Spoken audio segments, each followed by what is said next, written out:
You are standing waist-deep in a slow, brown river, water up to your ribs, when the surface 15 feet away breaks open. Not a splash. A wall of muscle, teeth, and momentum, moving faster than anything that size should be able to move, closing the distance before you have even finished turning around. This is not a crocodile. This is a hippopotamus, and depending on which estimate you trust, this exact animal kills more people across Africa every single year than lions, leopards, elephants, and buffalo combined. Now here is the strange part. This same animal, capable of ending a human life in seconds, has an enormous, muscular body loaded with meat. So why isn't it sitting on a dinner plate the way cows and pigs are? Let's answer the easy part first, honestly, because getting this wrong would undercut everything else in this video. People do eat hippo meat. In parts of Central and East Africa, hippo has been hunted and eaten for generations, prepared in stews, dried into strips, shared at community meals when a hunt succeeds. So the honest starting point is not, humans never eat hippo. It is something far more specific and far more interesting. Why did an animal capable of feeding an entire village never become anything close to a global food source, the way cattle, pigs, sheep, and goats did? To understand that, you have to start with the exact detail hiding inside the hook of this video: the danger itself. Hippos are widely considered one of the most dangerous large animals in Africa, and unlike a lion or a crocodile, that danger is not about stealth. A hippo does not need to hide. It does not need to ambush you from tall grass. An adult hippo can weigh well over 3,000 pounds, run at speeds that would outpace a sprinting human on land, and deliver a bite force strong enough to snap a small boat in half. It is also fiercely territorial, especially in water, which means the exact environment you would need to approach it in, to hunt it safely, is also the environment where it has the single greatest advantage over you. Compare that to a cow. A cow, even a large one, can generally be approached, herded, and handled by a single person with basic training. That single difference in temperament and danger level changes everything about which animal becomes food on a massive scale, and which one stays a rare, high-risk pursuit. But danger alone does not fully explain this. Humans have hunted dangerous animals for meat throughout history. Something else has to be layered on top of it. Here is the next piece of the puzzle, and it is one most people have never considered. Hippos are astonishingly slow to reproduce for an animal their size. A female hippo typically carries a single calf for around 8 months, then often waits 2 or more years before having another. Compare that to a cow, which can produce a calf roughly once a year, or a pig, which can produce entire litters of a dozen piglets multiple times annually. If you try to build a farming industry around hippos the way humans built one around cattle, the math falls apart almost immediately. You would be raising an enormously dangerous animal in specialized aquatic enclosures for years just to get a single offspring at a time. No large-scale food industry on Earth is built around numbers that slow. So now you have two forces working against hippo meat at once: extreme danger to the people trying to harvest it, and reproduction rates too slow to ever scale into mass production.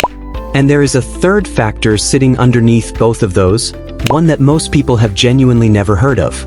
In several documented cases across parts of southern Africa, anthrax outbreaks have been directly linked to communities butchering and eating meat from hippos and other large wildlife that died from the disease.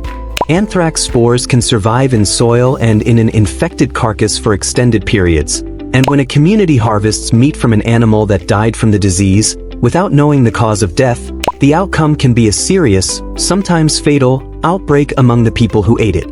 This is not a hypothetical risk invented for this video. It has happened multiple times in real outbreaks, documented by health researchers investigating why entire groups of people in a region suddenly fell seriously ill after a hippo die-off. Stack that risk directly on top of the difficulty of safely killing a hippo in the first place, and you start to see why entire cultures, over centuries, would have quietly learned to treat hippo hunting as something closer to occasional opportunity than reliable food strategy. Now here is a twist that changes the entire shape of this story. Hippo populations across Africa have been declining for decades, driven partly by habitat loss and significantly by illegal hunting, not primarily for meat, but for their teeth. Hippo canine teeth are made of a dense ivory that has historically been traded as a substitute for elephant ivory, especially as international restrictions on elephant ivory tightened. That demand has put direct hunting pressure on hippo populations that has nothing to do with anyone's dinner plate at all. Because of that decline, hippos are now listed under international conservation frameworks that regulate and restrict trade in hippo products across borders. In many countries, hunting hippos is heavily restricted, monitored, or banned outright, except under specific, controlled circumstances. Which means even in the regions where hippo meat has a long, real culinary history, the legal and conservation landscape around actually obtaining that meat has tightened dramatically over the past several decades. So by this point, you should be noticing something.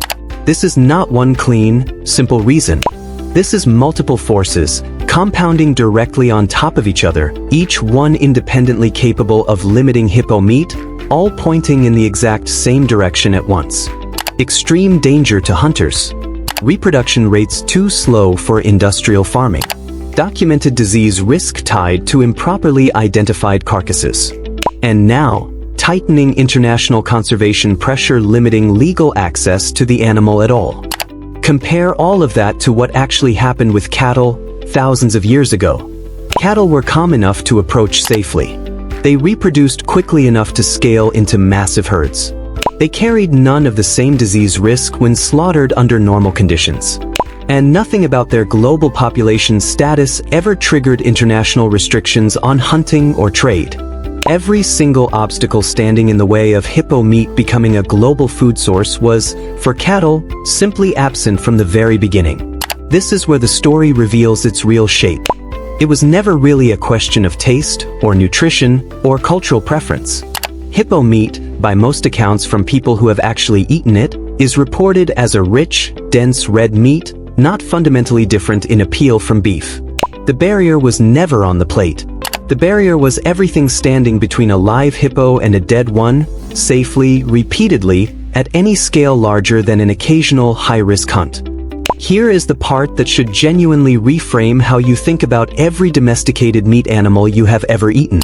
Every single livestock species that became a global food staple, cattle, pigs, chickens, sheep, goats, had to pass an invisible set of tests thousands of years ago that had almost nothing to do with how good they might taste.